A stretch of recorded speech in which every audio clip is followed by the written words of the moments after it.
Hello everyone, welcome to Keystone Life sciences.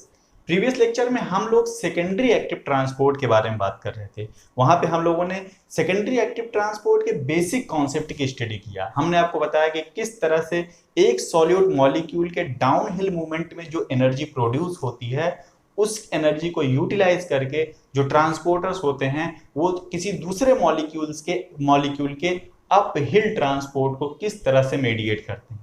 ठीक है। और जो कंसंट्रेशन ग्रेडियंट जिसको ट्रांसपोर्टर यूज करते हैं, वो कंसंट्रेशन ग्रेडियंट एक्चुअली में प्राइमरी एक्टिव ट्रांसपोर्टर्स के थ्रू बनता है।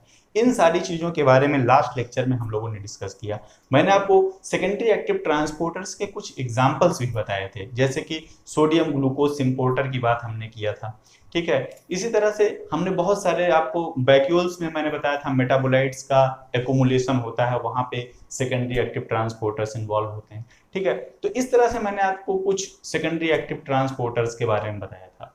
ठीक है। इस लेक्चर में हम लोग बात करेंगे वो जो सेकेंडरी एक्टिव ट्रांसपोर्टर्स हमने बताए थे वो कहाँ पे एक्चुअली उनका एग्जाम्पल कहाँ पे है, सेल में वो किस तरह से काम करते हैं। कुछ एग्जाम्पल के साथ हम लोग देखने की कोशिश करेंगे कि सेकेंडरी एक्टिव ट्रांसपोर्टर्स कहाँ कहाँ पे इन्वॉल्व होते हैं और वो क्या काम करते हैं। ठीक है। और इसकी स्टडी हम लोग जिस टॉपिक के अंदर में करेंगे उसको हम लोग टर्म दे रहे हैं यहाँ पे ट्रांस सेलुलर ट्रांसपोर्ट। ठीक है। तो हम लोग ट्रांस सेलुलर ट्रांसपोर्ट के बारे में जानेंगे और वहां पे सेकेंडरी एक्टिव ट्रांसपोर्टर्स क्या रोल प्ले करते हैं और अदर जो ट्रांसपोर्ट प्रोटीन्स होती हैं वो वहां पे क्या रोल प्ले करती हैं। इन सारी बातों के बारे में हम लोग इस टॉपिक में वन बाय वन करके स्टडी करेंगे। ठीक। तो स्टार्ट करते हैं कुछ बेसिक कॉन्सेप्ट के साथ। सबसे पहली बात, तो ट्रांस सेलुलर ट्रांसपोर्ट का मतलब क्या है। ठीक है। ट्रांस सेलुलर ट्रांसपोर्ट का मतलब ये होता है कि जहां पे आपको ट्रांस शब्द लिखा हुआ मिल जाए, आप समझ लीजिए कि कोई मॉलिक्यूल या कोई चीज एक पोर्शन को क्रॉस करके दूसरे पोर्शन में पहुंच रही है और फिर उस दूसरे पोर्शन से वो तीसरे पोर्शन में चली जा रही है। ठीक है। समझने के लिए सपोज दैट ये एक सेल है। ठीक है। ये एक सेल है। ठीक है। ये एक सेल का, ये इस सेल का साइड वन है। ठीक है। साइड वन है। ठीक। इस सेल की ये साइड वन है और ये इस सेल की साइड टू है। ठीक है। ये साइड वन हो गया, ये साइड टू हो गया। ठीक। कोई मॉलिक्यूल मूव करके साइड वन से पहले सेल के साइटोसॉल में आए। ठीक है। और फिर इस साइटोसॉल से ट्रेवल करके ये साइड टू में निकल जाए, मतलब पूरी सेल को क्रॉस कर जाए। ठीक है। तो इस तरह का जो मूवमेंट होता है, इस तरह का जो ट्रांसपोर्ट होता है, उसको कहा जाता है ट्रांस सेलुलर ट्रांसपोर्ट। मतलब मॉलिक्यूल इस पूरी सेल को क्रॉस करके एक साइड से दूसरी साइड पे निकल गए। ठीक है। ये तो हमने आपको एक सिंपल सी डिफिनेशन बताई ट्रांस सेलुलर ट्रांसपोर्ट की। ट्रांस का मतलब पूरा का पूरा सेल को क्रॉस कर जा रहा है। ठीक है। इसी तरह से आगे चल के जब मैं आपको एंडोसाइटोसिस एक्सोसाइटोसिस के बारे में बताऊंगा, तब मैं आपको एक और टर्म बताऊंगा ट्रांससाइटोसिस। ट्रांससाइटोसिस में क्या होता है मैं थोड़ा सा आपको बता दूं। इंडोसाइटोसिस में बेसिकली होता क्या है, जैसे प्लाज्मा मेम्ब्रेन है, यहाँ पे क्या होता है, वेसाइकिल की पिंचिंग होती है, वेसाइकिल बन गई। ठीक है। और ये वेसाइकिल बन गई। ठीक। ये वेसाइकिल जा करके एंडोप्लाज्मिक रेटिकुलम से फ्यूज कर सकती है सेल की। ठीक है। गाल्गी बॉडी से फ्यूज कर सकती है, इंडोसोम से फ्यूज कर सकती है। ठीक है। लाइसोसोम से फ्यूज कर सकती है। लेकिन ट्रांससाइटोसिस के केस में क्या होता है, वेसाइकिल यहाँ से बट हुई, पिंचिंग ऑफ हुई और अंदर आई। अंदर आने के बाद सेल के दूसरे छोर से ये क्या होती है, पिंच ऑफ होके बड होके कहाँ बाहर निकल जाती है। मतलब सेल के एक साइड से घुसी और दूसरी साइड से निकल गई। ठीक है। तो इस तरह की जो प्रोसेस होती है उसको हम लोग ट्रांससाइटोसिस कहते हैं। ठीक। यहाँ भी ट्रांस वर्ड आया हुआ है। ठीक है। ट्रांस का मतलब ये होता है कि एक पोर्शन से दूसरे पोर्शन को पार कर जाना। कोई चीज किसी चीज को पार कर जा रही है तो वहां पे हम लोग कहते हैं कि यहाँ पे ट्रांस सेलुलर ट्रांसपोर्ट हो रहा है या फिर ट्रांससाइटोसिस हो रही है। ठीक है। तो इतनी बात हमें लग रहा है आपके समझ में आ गई। ठीक। मैंने आपसे कहा कि जो ट्रांस सेलुलर ट्रांसपोर्ट होता है उसमें एक साइड से मॉलिक्यूल सेल को क्रॉस करता हुआ दूसरी साइड पे चला जा रहा है। ठीक। इसका मतलब ये जो प्रोसेस होती है वो ऐसी सेल्स में होती है जो सेल्स पोलराइज्ड होती हैं। सेल्स कैसी होती हैं, पोलराइज्ड सेल्स में होती है, polarised cells. Transcellular transport की जो प्रोसेस होती है वो पोलराइज्ड सेल्स में होती है। पोलराइज्ड का सेल्स का मतलब ये होता है ये सेल्स एसिमेट्रिक होती हैं, एसिमेट्रिक।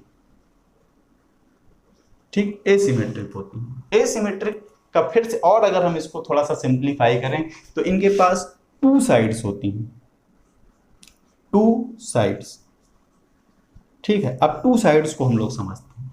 टू साइड्स का मतलब ये होता है कि इनकी जो प्लाज्मा मेम्ब्रेन होती है उसके एक पोर्शन का फंक्शन दूसरे पोर्शन के फंक्शन से अलग होता है। मतलब दोनों ही तरह की जो प्लाज्मा मेम्ब्रेन है वो बायोकेमिकली डिफरेंट होंगी। मतलब अगर इस सेल को हम दो पार्ट में डिवाइड कर दें तो इस तरह की सेल्स कुछ और फंक्शन कर रही होगी, इस तरह की सेल मेम्ब्रेन कुछ और फंक्शन कर रही होगी, और इस तरह की सेल मेम्ब्रेन कुछ और फंक्शन कर रही होगी।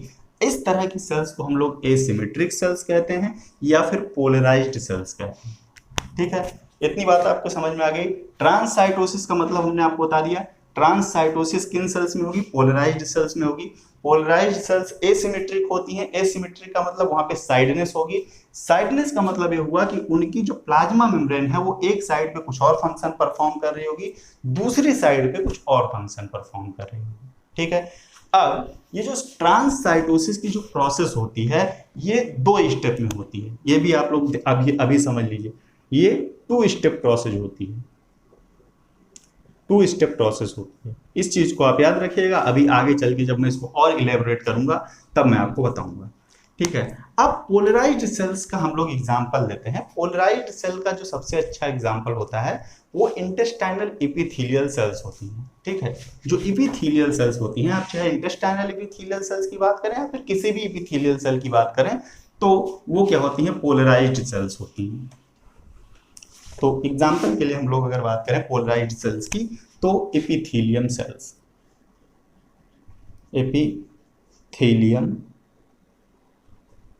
Epithelium cells. ठीक, ये एपिथेलियम सेल्स कैसी होती हैं? पोलराइज्ड होती हैं, पोलराइज्ड होती हैं। पोलराइज्ड का मतलब इनकी प्लाज्मा मेम्ब्रेन में साइडनेस होती है।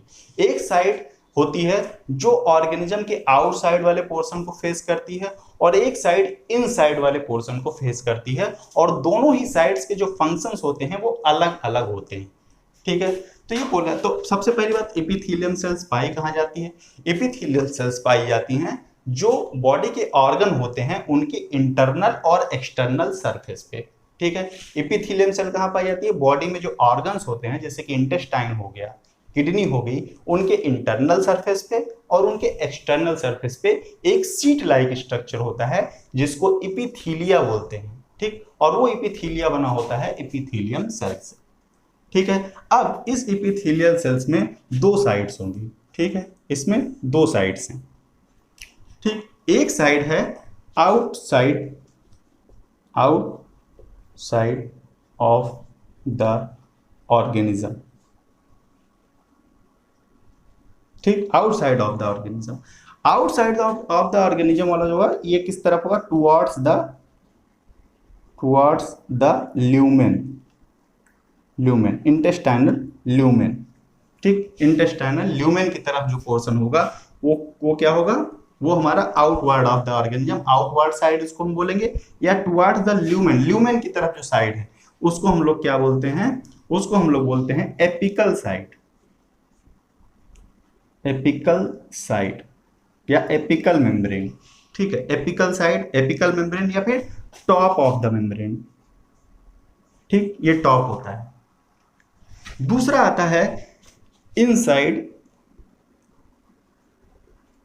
इनसाइड ऑफ द ऑर्गेनिज्म या फिर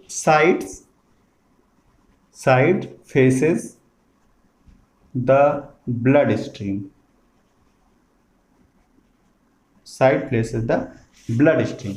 वो साइड जो ब्लड स्ट्रीम को फेस कर रही है इस एपिथेलियम सेल की, वो साइड जो ल्यूमेन को फेस कर रही है उसको एपिकल साइड बोलते हैं, और वो साइड जो ब्लड स्ट्रीम को फेस कर रही है या इन साइड की तरफ है ऑर्गेनिज्म के उसको बोलते हैं बेसल एंड लैटरल साइड। और अगर दोनों को मिला दें तो इसको कहा जाता है बेसोलैटरल मेम्ब्रेन, बेसोलैटरल मेम्ब्रेन। ठीक है, तो इस तरह से जो एपिथेलियल सेल्स होती है उसमें पोलैरिटी होती है, एक साइड होती है जो कि ल्यूमेन की तरफ होती है और दूसरी साइड होती है जो ब्लड स्ट्रीम की तरफ होती है। ठीक है, तो ये चीज मैं आपको इसलिए बता रहा हूं कि जो एपिथेलियल सेल्स होती हैं उनका काम क्या होता है। सबसे पहली बात तो हमें अब ये जानना है कि जो एपिथेलियल सेल्स होती हैं, इंटेस्टाइन की एपिथेलियल सेल्स जो होती हैं, उनका काम होता है absorption of the nutrients. Intestinal epithelial cells की अगर हम लोग बात करें, इंटेस्टाइनल एपिथेलियल सेल्स की अगर हम लोग बात करें तो इनका काम ये होता है, they absorb the nutrients from the gastrointestinal tract. ठीक है, ये गैस्ट्रोइंटेस्टाइनल ट्रैक्ट से न्यूट्रिएंट्स का एब्जॉर्प्शन करती है। ठीक है, हमने फूड इंटेक किया, फूड पहुंचा गैस्ट्रोइंटेस्टाइनल ट्रैक्ट में। ठीक है, गैस्ट्रोइंटेस्टाइनल ट्रैक्ट में क्या होता है, वहां पे बहुत सारे डाइजेस्टिव एंजाइम्स होते हैं। वो डाइजेस्टिव एंजाइम्स क्या करते हैं, फूड को ब्रेक करते हैं। फूड को ब्रेक करने के बाद वहां से जो न्यूट्रिएंट्स निकलते हैं, वो न्यूट्रिएंट्स में क्या क्या हैं, शुगर्स हैं जिसमें ग्लूकोज होगा आपका, अमीनो एसिड्स हैं, ये मैं कुछ एग्जांपल बता रहा हूँ। ठीक है, अमीनो एसिड्स हैं, शुगर्स हैं, बहुत सारी प्रोटीन्स होती हैं, ये सारी चीजें वहां पे रिलीज आउट होती हैं बाय द डाइजेस्टिव एंजाइम्स। ठीक, अब ये जो चीजें निकली हुई हैं, ये जो न्यूट्रिएंट्स निकले हैं, ये कहाँ पे आ जाते हैं, इंटेस्टाइनल ल्यूमेन में आ जाते हैं। इंटेस्टाइन का ल्यूमेन जो होता है वो एक हॉलो सिलेंड्रिकल स्पेस होता है इंटेस्टाइन में। ठीक है, तो ये कहाँ पे आ जाता है, ल्यूमेन में, निकल के आ गया ल्यूमेन में। अब क्या होता है कि इन जो न्यूट्रिएंट्स निकले हैं इनका ल्यूमेन से एब्जॉर्प्शन हो। ठीक है, ल्यूमेन से इंटेस्टाइनल एपिथेलियल सेल्स में एब्जॉर्प्शन हो। ठीक है, और फिर इनको ब्लड स्ट्रीम में भेजा जाए ताकि ये बॉडी के अदर पार्ट्स में भेजे जा सके जहां पे इनका एक्चुअल में इनकी नीड है। ठीक है, तो ब्लड स्ट्रीम के थ्रू ट्रेवल करके बॉडी के अदर पार्ट्स में जाते हैं जहां पे ग्लूकोज की नीड है, जहां पे अमीनो एसिड्स की नीड है, ये सारी चीजें वहां पे भेजी जाती हैं। ठीक है, तो किस तरह से ग्लूकोज का एब्जॉर्प्शन होता है इंटेस्टाइनल एपिथेलियल सेल्स में, इसी चीज को हमें यहाँ पे समझाना है आपको। ठीक है, तो मैंने आपको बताया था कि ग्लूकोज का जो इंपोर्ट होता है, ट्रांसपोर्ट होता है सेल्स में, मैंने आपको बताया था कि मैक्सिमम केसेस में वो फैसिलिटेटेड डिफ्यूजन के थ्रू होता है। वहां पे ग्लूट ट्रांसपोर्टर्स पाए जाते हैं और ग्लूट ट्रांसपोर्टर्स क्या करते हैं, ग्लूकोज के फैसिलिटेटेड मूवमेंट को मेडिएट करते हैं। लेकिन बॉडी में दो जगह ऐसी भी हैं जहां पे ग्लूकोज का सेकेंडरी एक्टिव ट्रांसपोर्ट होता है। पहला इंटेस्टाइनल एपिथेलियल सेल्स और दूसरा किडनी ट्यूब्यूल्स में जो एपिथेलियल सेल्स पाई जाती हैं वहां पे ग्लूकोज का सेकेंडरी एक्टिव ट्रांसपोर्ट होता है। ये चीज आप लोग याद रखिएगा, अभी लास्ट में मैं नोट में इस चीज को लिखवाऊंगा। ठीक है, तो किस तरह से ये ट्रांसपोर्ट होता है, इस पूरी ट्रांसपोर्ट प्रोसेस को हमने ट्रांससेलुलर ट्रांसपोर्ट के अंदर में रखा हुआ है। तो किस तरह से ट्रांसपोर्ट प्रोसेस होती है, वहां पे कौन कौन सी प्रोटीन इन्वॉल्व होती हैं, इसके बारे में हम लोग डिस्कस करेंगे। लेकिन उससे पहले मैं आपका थोड़ा सा एक बार फिर से बेसिक कॉन्सेप्ट बिल्ड करता हूँ। मैमेलियन सेल में मैंने आपको बताया था कि मैमेलियन सेल में जो सोडियम पोटेशियम पंप होता है वो क्या करता है, सोडियम आयन के कंसंट्रेशन को आउटवर्ड बढ़ा देता है और इनवर्ड पोटेशियम के कंसंट्रेशन को बढ़ा देता है। ठीक है, क्योंकि वो 3 सोडियम बाहर पंप करता है और 2 पोटेशियम अंदर पंप करता है। इस तरह से सोडियम पोटेशियम पंप जो होता है एक इलेक्ट्रिकल ग्रेडियंट और एक कंसंट्रेशन ग्रेडियंट क्रिएट करता है सोडियम आयन का आउटवर्ड सेल, मतलब सेल के बाहर सोडियम आयन बहुत ज्यादा है, वहां पे एक आयनिक ग्रेडियंट बना हुआ है सोडियम आयन का। ठीक है, तो मैमेलियन सेल्स में ऐसे बहुत सारे ट्रांसपोर्टर्स एक्सप्रेस होते हैं, अप्रोक्सीमेट 100 ऐसे ट्रांसपोर्टर्स एक्सप्रेस होते हैं जो कि इस सोडियम आयन के कंसंट्रेशन या इलेक्ट्रोकेमिकल ग्रेडियंट को यूज करके अदर मॉलिक्यूल के ट्रांसपोर्ट को मीडिएट करते हैं बाय सेकेंडरी एक्टिव ट्रांसपोर्ट या सिम्पोर्ट। ठीक है, तो किस तरह से काम करते हैं, और इसका सबसे अच्छा एग्जांपल जो है वो हमारी इंटेस्टाइनल एपिथेलियल सेल्स ही हैं। वहां पे ग्लूकोज का एब्जॉर्प्शन इसका सबसे अच्छा एग्जांपल है, इसीलिए यहाँ पे हम लोग इसको डिटेल में डिस्कस करने जा रहे हैं किस तरह से इंटेस्टाइनल ल्यूमेन से ग्लूकोज इंटेस्टाइनल एपिथेलियल सेल्स के साइटोसॉल में आता है और फिर ब्लड स्ट्रीम में जाता है। ठीक है, और दोनों स्टेजेस को हम लोग यहाँ पे डिस्कस करेंगे। ठीक, तो मैं सबसे पहले उस स्ट्रक्चर को ड्रॉ कर लेता हूँ, फिर आपको बताने की कोशिश करता हूँ। तो इंटेस्टाइनल एपिथेलियल सेल्स में किस तरह से ग्लूकोज का सेकेंडरी एक्टिव ट्रांसपोर्ट होता है और किस तरह से उसका ट्रांससेलुलर ट्रांसपोर्ट होता है, इस चीज को हम लोग समझने की कोशिश करते हैं। यहाँ पर मैंने एक इंटेस्टाइनल एपिथेलियल सेल बना रखा है। ठीक है, ये इसकी एपिकल मेम्ब्रेन है जो कि ल्यूमेन को फेस कर रही है, और ये इसकी बेसोलैटरल मेम्ब्रेन है जो कि ब्लड को फेस कर रही है। इसका मतलब हमने आपको साइडनेस यहाँ पे दिखा दिया, एसिमेट्री हमने आपको दिखा दिया। ठीक है, अब एसिमेट्री को प्रूव करने के लिए दोनों साइड्स क्या क्या काम करती हैं, दोनों का काम बिल्कुल डिफरेंट है। यहाँ पे एक सिम्पोर्टर पाया जाता है जो कि ग्लूकोज और सोडियम का सिम्पोर्टर है।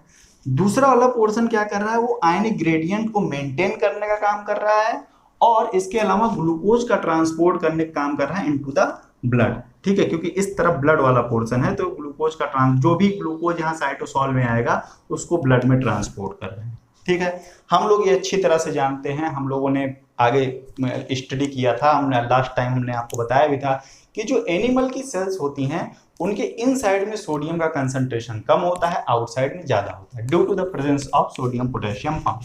ठीक है, यहाँ पे जो सोडियम पोटेशियम पंप प्रेजेंट है वो कहाँ पे प्रेजेंट है, बेसोलैटरल मेम्ब्रेन पे। ये क्या कर रहा है, जितना भी सोडियम अंदर आ रहा है उसको बाहर भेजने का काम कर रहा है, इसलिए यहाँ पे सोडियम का ग्रेडियंट बना हुआ है और इसी ग्रेडियंट को यूटिलाइज करता है सोडियम ग्लूकोज सिम्पोर्टर। ठीक है, तो सोडियम ग्लूकोज सिम्पोर्टर क्या करेगा, जो ग्लूकोज हमारा डाइटरी कंपोनेंट में आया हुआ है, जो हमारी डाइट के साथ ग्लूकोज आया हुआ है, डाइजेस्टिव एंजाइम्स ने उनको तोड़ दिया और ग्लूकोज का अब यहाँ पे क्या होगा, अब ग्लूकोज का ट्रांसपोर्ट होगा। ग्लूकोज का ट्रांसपोर्ट कैसे होगा, इस सोडियम ग्लूकोज सिम्पोर्टर के थ्रू होगा। 2 सोडियम आयन अंदर आएंगे और उनके साथ साथ एक ग्लूकोज मॉलिक्यूल अंदर आएगा। 2 सोडियम आयन के साथ साथ एक ग्लूकोज मॉलिक्यूल अंदर आएगा। ठीक है, तो ये जो पूरी प्रोसेस है ग्लूकोज के ट्रांस सेलुलर ट्रांसपोर्ट की, ये 2 स्टेजेज में होती है। तो स्टेज 1 की सबसे पहले हम लोग बात करते हैं। स्टेज 1 में क्या होगा, स्टेज 1 में क्या होगा, जो सोडियम ग्लूकोज सिम्पोर्टर है सबसे पहले ग्लूकोज का ट्रांसपोर्ट करेगा। Glucose transport into the epithelium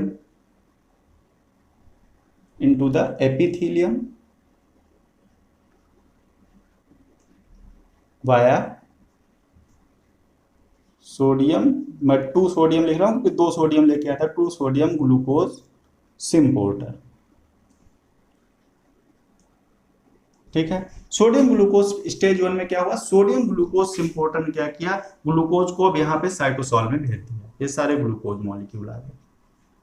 ठीक, यहाँ पे ग्लूकोज आकर के इकट्ठा हो गया और उसके साथ साथ में क्या हुआ, सोडियम आयन भी चले गए।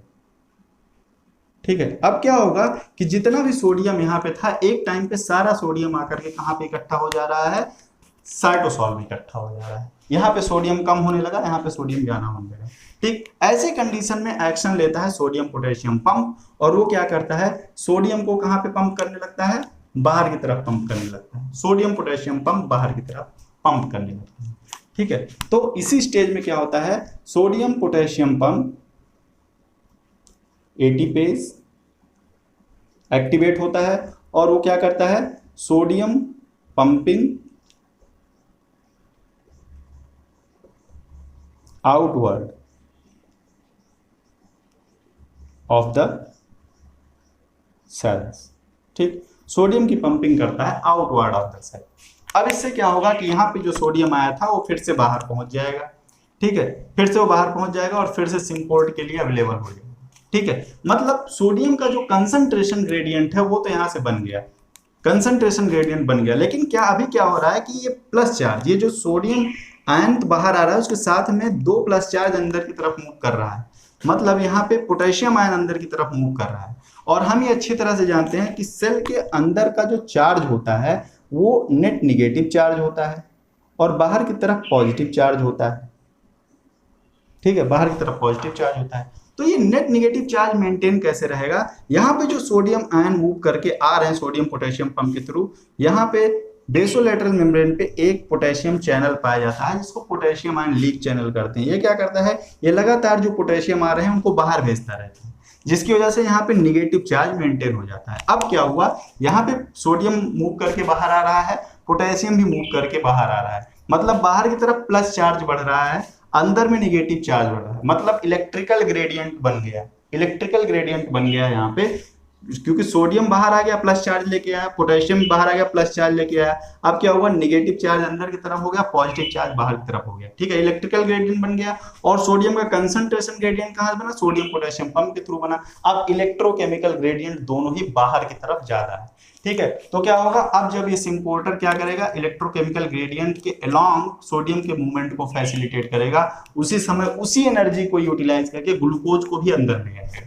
ठीक है, तो इस तरह से इलेक्ट्रोकेमिकल ग्रेडियंट यहाँ पे क्रिएट हो गया। अब क्या हुआ, ग्लूकोज आ तो गया यहाँ पे साइटोसॉल में आ गया, ठीक है, लेकिन इसको बॉडी के अदर पार्ट्स में जहाँ पे उसकी नीड है वहां पे भी भेजना है, तो उसके लिए यहाँ पे ग्लूकोज का एक ट्रांसपोर्टर होता है जो कि अलोंग द कंसंट्रेशन ग्रेडियंट, यहाँ पे ग्लूकोज का कंसंट्रेशन ज्यादा है, यहाँ पे कम है। अब ज्यादा कंसंट्रेशन से कम कंसंट्रेशन की तरफ क्या करेगा, GLUT2 इसको बाहर की तरफ निकाल देगा और कहाँ पे ले आएगा, ब्लड में ले आएगा। अब ब्लड स्ट्रीम के थ्रू ये अदर ऑर्गन के जहां जहां पे भी इसकी रिक्वायरमेंट होगी, जिन टिश्यूज में इनकी रिक्वायरमेंट होगी, ब्लड स्ट्रीम के थ्रू ये ट्रेवल करके चले जाए, ग्लूकोज मॉलिक्यूल चला जाएगा। ठीक है, तो ये काम स्टेज 2 में होता है। स्टेज 2 में क्या होगा, GLUT2 transport glucose from cytosol to blood. Cytosol में आ गया था, साइटोसॉल से ब्लड में कौन लेगा, GLUT2। ठीक है, तो ये पूरी प्रोसेस बराबर चलती रहे, इसके लिए ये जरूरी है कि ये सोडियम पोटेशियम पंप और ये glucose sodium ion symporter coordinated manner में काम करता है। मतलब जैसे ही यहाँ पे सोडियम आयन आए, ये तुरंत सोडियम आयन को बाहर भेज दे, और फिर ये सोडियम आयन जैसे ही बाहर कंसंट्रेट हो, ये ग्लूकोज को लेके अंदर आए। इसलिए ये प्रोसेस इफिशिएंटली, इसी वजह से ये प्रोसेस इफिशिएंटली और आसानी के साथ चलती रहती है। ठीक है, अब यहाँ पे कुछ चीजें और आप लोग याद रखिएगा, जो यहाँ पे बेसोलेटरल मेम्ब्रेन है, ब्लड की तरफ, ब्लड को फेस करेगी, वहां पे सोडियम आयन ज्यादा होगा, पोटेशियम आयन कम होगा। क्यों, क्योंकि सोडियम पोटेशियम पंप चल रहा है। साइटोसॉल के अंदर एज यूजुअल मैंने यहाँ पे दिखाया हुआ है, सोडियम आयन कम होगा, पोटेशियम आयन ज्यादा होगा। और ल्यूमेन में क्या होगा, जो हमारे डायटरी मॉलिक्यूल्स आ रहे हैं, जो हमारे डायटरी आयंस आ रहे हैं, वो ज्यादा अमाउंट में होंगे।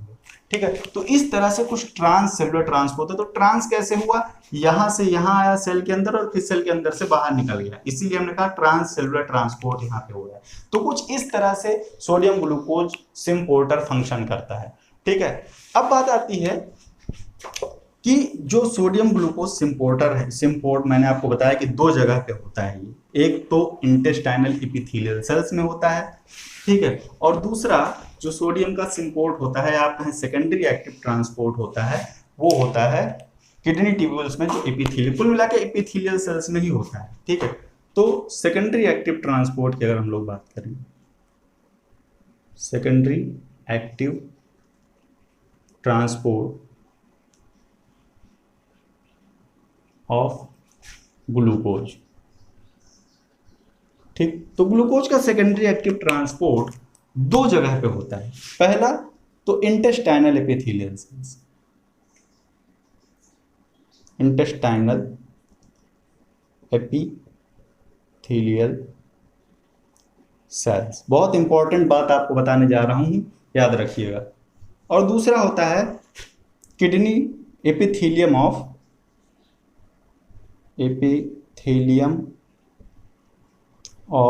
Kidney tubules. ठीक है, एपिथेलियम ऑफ किडनी ट्यूब्यूल्स। ठीक, तो मैंने आपको जैसे बताया था, जब मैं आपको फैसिलिटेटेड डिफ्यूजन बताया था, मैंने कहा था कि ग्लूट्स पाए जाते हैं और वो ग्लूट्स क्या करते हैं, फैसिलिटेटेड डिफ्यूजन के थ्रू ग्लूकोज के मूवमेंट को मीडिएट करते हैं अक्रॉस द मेम्ब्रेन। ठीक है, तो यहाँ पे हमने कहा कि सेकेंडरी एक्टिव ट्रांसपोर्ट होता है ग्लूकोज का, इन दोनों जगहों पे सेकेंडरी एक्टिव ट्रांसपोर्ट होता है। इसका मतलब यहाँ पे सेकेंडरी एक्टिव ट्रांसपोर्टर्स पाए जाएंगे। ठीक है, तो ह्यूमन के पास 2 तरह के ग्लूकोज के सेकेंडरी एक्टिव ट्रांसपोर्टर्स पाए जाते हैं। ठीक, दो तरह के सेकेंडरी एक्टिव ट्रांसपोर्टर्स पाए जाते हैं। एक को कहा जाता है SGLT1 और दूसरा होता है SGLT2। ये दोनों ही ग्लूकोज के सेकेंडरी एक्टिव ट्रांसपोर्टर्स हैं। याद रखिएगा, बहुत इंपॉर्टेंट है, काफी कंफ्यूजन होता है यहाँ पे। लोग इसको ग्लूट्स का ही टाइप मान लेते हैं। इसमें ग्लूट्स के साथ होमोलॉजी जरूर है, कंफर्मेशनल चेंज वाली प्रॉपर्टी जरूर है, लेकिन ये दोनों ही सेकेंडरी एक्टिव ट्रांसपोर्टर्स हैं। ठीक है, पाए कहां पे जाते हैं? जो हमारा SGLT1 है, SGLT1 है, ये पाया जाता है इंटेस्टाइन में। SGLT1 पाया जाता है इंटेस्टाइन में, और ये किडनी ट्यूब्यूल्स में भी पाया जाता है। मैंने गलत लिख दिया था, SGLT1 इंटेस्टाइनल एपिथेलियल सेल में पाया जाता है, और किडनी ट्यूब्यूल में SGLT1 और SGLT2 दोनों पाए जाते हैं। ठीक है, इंटेस्टाइनल एपिथेलियल सेल में सिर्फ SGLT1 पाया जाता है, जो कि ग्लूकोज और सोडियम का सिम्पोर्टर है, और किडनी ट्यूब्यूल में SGLT1 और SGLT2 दोनों पाया जाता है। और ये दोनों ही क्या हैं? सोडियम ग्लूकोज सिम्पोर्टर हैं। ये दोनों ही क्या हैं? सोडियम एंड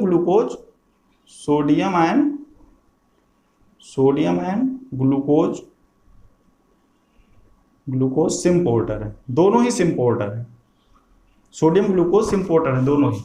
तो इंटेस्टाइनल एपिथेलियल सेल में SGLT1 पाया जाता है, याद रखिएगा, और एपिथेलियम ऑफ किडनी ट्यूब्यूल्स में कौन पाया जाता है? SGLT1 और SGLT2 दोनों पाया जाता है।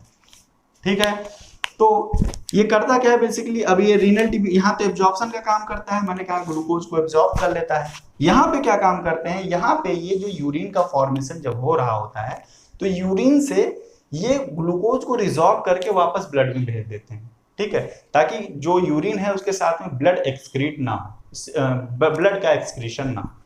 ठीक है, लेकिन अगर SGLT2 का सिलेक्टिव इनहिबिशन किया जाए, ठीक है, SGLT2 का सेलेक्टिव इनहिबिशन,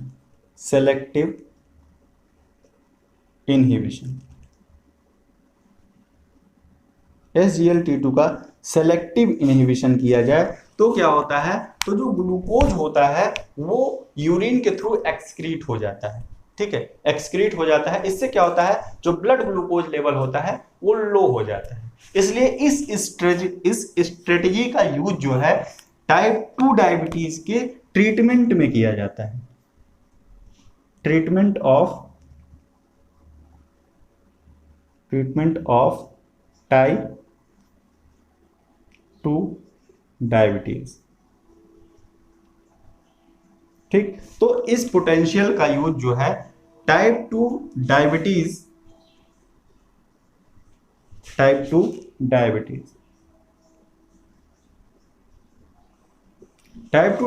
के ट्रीटमेंट में किया जाता है। ठीक है, SGLT2 का इनहिबिशन कर दिया जाता है तो क्या था? ग्लूकोज का जो एब्जॉर्प्शन है, रिजॉर्प्शन है फ्रॉम यूरिन टू ब्लड, वो रुक जाता है। तो उससे क्या होगा? ग्लूकोज, जो एक्सेस ग्लूकोज है वो एक्सक्रीट आउट हो जाएगा। ठीक है, तो इस तरह से ग्लूकोज को बाहर करके